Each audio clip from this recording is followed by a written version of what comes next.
So, why is autoimmune hypothyroidism seemingly so common today? Yeah, I don't think that there's any, studies that are showing exactly why it's so on the rise and so many women are struggling with it. But from what I can see in my clinical practice and how I see this really growing is because we are dealing with such a ever growing load of toxins. And I think if you really look at autoimmunity in general, and this relates to all thyroid, you have to really understand what are the underlying triggers, and huge triggers are underlying infections, so like bacteria, viruses, mold, other toxins as well, like heavy metals and environmental toxins. And I think our bodies are like just way overloaded with what we are meant to handle. We're certainly constantly hearing reports about toxins. We've just heard a number of reports about microplastics occurring in different parts of the body, including in the brain. So we certainly live in a toxic world.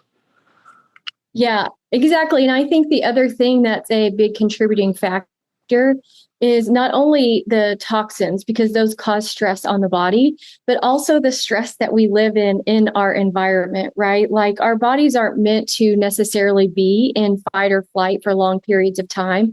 But I think in our world, that's kind of how we set our world up. So we are always in this state of sympathetic overdrive. In the body, we're constantly pulling from our reserves, but never really replenishing that.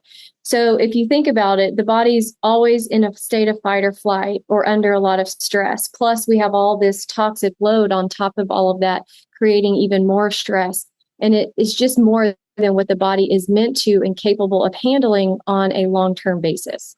And by spraying toxins onto our food, we create food as a bunch of toxins too, with pesticides and glyphosate and et cetera, et cetera. Yeah, exactly. And I think, you just have to have some kind of awareness of, I think sometimes we get crazy and we say, oh my gosh, I got to get all the toxins out.